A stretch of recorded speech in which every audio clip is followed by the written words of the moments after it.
ഇപ്പോൾ ദില്ലി ജന്തർ മന്ദറിലോ അല്ലെങ്കിൽ പ്രധാനമന്ത്രിയുടെ വസതിക്ക് മുന്നിലോ മാത്രമല്ല, അല്ലെങ്കിൽ കോക്രോച്ച് ജനതാ പാർട്ടിയോ അല്ലെങ്കിൽ കോൺഗ്രസോ മാത്രം ഏറ്റെടുക്കുന്ന തരത്തിലല്ല, രാജ്യമാകെ ഈ ഒരു സമരത്തിന് പിന്തുണ പ്രഖ്യാപിച്ചുകൊണ്ട് ഓരോ വ്യക്തികളും അവരവരുടെ സ്വന്തം വിഷയം എന്നുള്ള തരത്തിലേക്ക് പിന്തുണ പ്രഖ്യാപിക്കുന്നു, തെരുവിലേക്ക് ഇറങ്ങാൻ തയ്യാറാവുന്നു, മുദ്രാവാക്യങ്ങൾ വിളിക്കുന്നു, സമരം ചെയ്യുന്നു. കേരളത്തിലും അതിന്റെ അലയൊലികൾ നമ്മൾ കാണുകയാണ്. രാഹുൽ ഗാന്ധി ഉൾപ്പെടെയുള്ള കോൺഗ്രസ് നേതാക്കൾക്കെതിരായിട്ടുള്ള പോലീസ് അതിക്രമത്തിൽ സംസ്ഥാനത്ത് കേരളത്തിലും പ്രതിഷേധത്തിന് കോൺഗ്രസ് തയ്യാറെടുക്കുകയാണ്.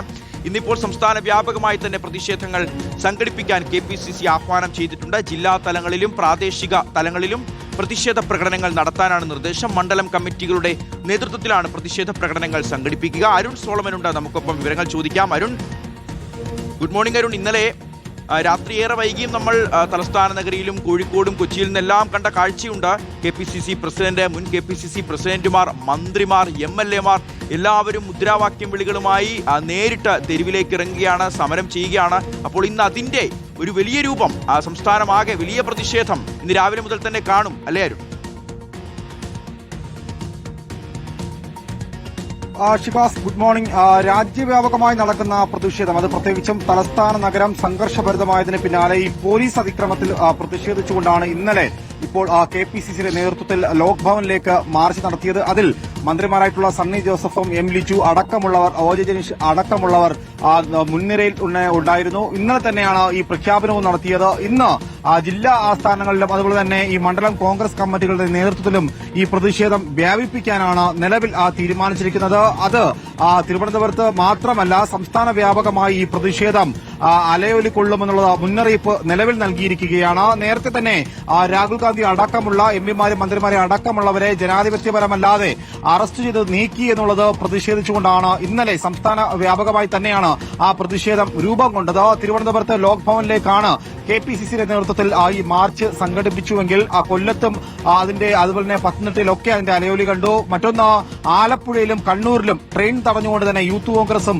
KSU അടക്കമുള്ള പ്രവർത്തകർ രംഗത്തെത്തി. ആലപ്പുഴയിലെ മച്ചിനാട് എക്സ്പ്രസ് യൂത്ത് കോൺഗ്രസുകാർ തടഞ്ഞുകൊണ്ടാണ് പ്രതിഷേധം ശക്തമാക്കിയത്. കണ്ണൂരിലാണെങ്കിൽ യശ്വന്ത്പൂർ എക്സ്പ്രസിനെ തടഞ്ഞുകൊണ്ട് KSUവും ഈ പ്രതിഷേധ രംഗത്ത് എത്തുകയുണ്ടായി. ഇതിൽ ഏറെ രംഗം വഷളാക്കിയത് തിരുവനന്തപുരം, അതുപോലെ തന്നെ കോഴിക്കോട്, എറണാകുളം അടക്കമുള്ള ഭാഗങ്ങളിൽ യൂത്ത് കോൺഗ്രസും അതുപോലെ തന്നെ KSU അടക്കമുള്ള യുവജന സംഘടന അടക്കമുള്ളവർ രംഗത്തെത്തിയിരുന്നു. കൊച്ചിയിലാണെങ്കിൽ പുതിയ ബസ് സ്റ്റാൻഡ് അടക്കമുള്ള KSRTC അടക്കമുള്ള സ്ഥലങ്ങളിലെത്തിയാണ് ഈ പ്രതിഷേധം ശക്തമാക്കിയത്. കോഴിക്കോടും സമാനമായ രീതിയിൽ പ്രതിഷേധം നമ്മൾ കണ്ടു. ലോക് ഭവനിലേക്കുള്ള പ്രതിഷേധം ഇന്നലെ ഏറെ നേരം നീണ്ടുനിന്നു എന്നുള്ളതാണ് ശ്രദ്ധേയമാകുന്നത്. കാരണം ഇന്നലെ വൈകുന്നേരത്തിനു ശേഷം ഈ രാഹുൽ ഗാന്ധി അടക്കമുള്ളവരെ അറസ്റ്റ് ചെയ്ത് നീക്കിയതിന് പിന്നാലെയാണ് ഈ പ്രതിഷേധം ശക്തമാക്കാനായിട്ട് സംസ്ഥാന നേതൃത്വം മുന്നോട്ട് വന്നത്. അതിൽ ഇന്നലെ 9:30 മണി 10 മണിയോടുകൂടിയാണ് ഇന്നലെ രാഹുൽ ഗാന്ധി അടക്കമുള്ളവരെ ഈ അറസ്റ്റ് ചെയ്ത് നീക്കിയവരെ സ്റ്റേഷനിൽ നിന്നും വിട്ടയച്ചത്. അതിന് പിന്നാലെയാണ് ഇന്നലെ താൽക്കാലികമായിട്ട് ലോക് ഭവനിലുള്ള മാർച്ച്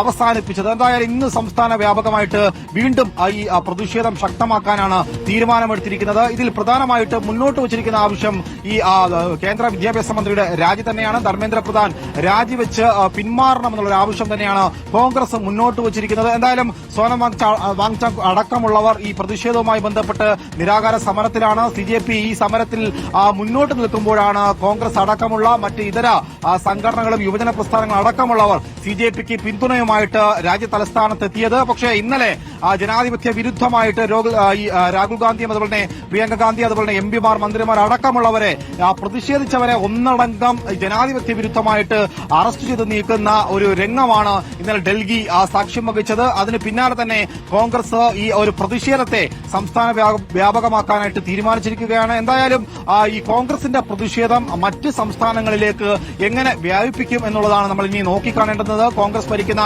മറ്റ് സംസ്ഥാനങ്ങളുണ്ട്. എന്തായാലും നിലവിൽ ഇപ്പോൾ DK ശിവകുമാർ അതുപോലെ തന്നെ കേരളത്തിന്റെ CM അടക്കമുള്ളവർ ഇന്നലെ ഡൽഹിയിൽ നിലകൊണ്ടത് നമ്മൾ കണ്ടു. ഇനി ഏത് തരത്തിലായിരിക്കും ഈ സമരം നീങ്ങുക എന്നുള്ളതാണ്. കാരണം വിദ്യാർത്ഥികളുടെ ഭാവിയെ ഇരുട്ടിലാക്കിയ ഒരു വിഷയമാണ്. നീറ്റ് ക്രമക്കേടുമായി ബന്ധപ്പെട്ട് തന്നെ മറുഭാഗത്ത് പ്രതിപക്ഷ സംഘടനകളൊക്കെ നിലകൊണ്ടിട്ടുണ്ട്. പ്രത്യേകിച്ചും CPM-ഉം CPI-യും അതുപോലെ തന്നെ അവരുടെ വിദ്യാർത്ഥി യുവജന പ്രസ്ഥാനങ്ങളൊക്കെയും സമരരംഗത്തുണ്ട്. എന്തായാലും പ്രധാനമന്ത്രി എന്ത് നിലപാട് കൈക്കൊള്ളുമെന്നുള്ളതാണ് നമ്മൾ ഇനി നോക്കിക്കാണേണ്ടത്.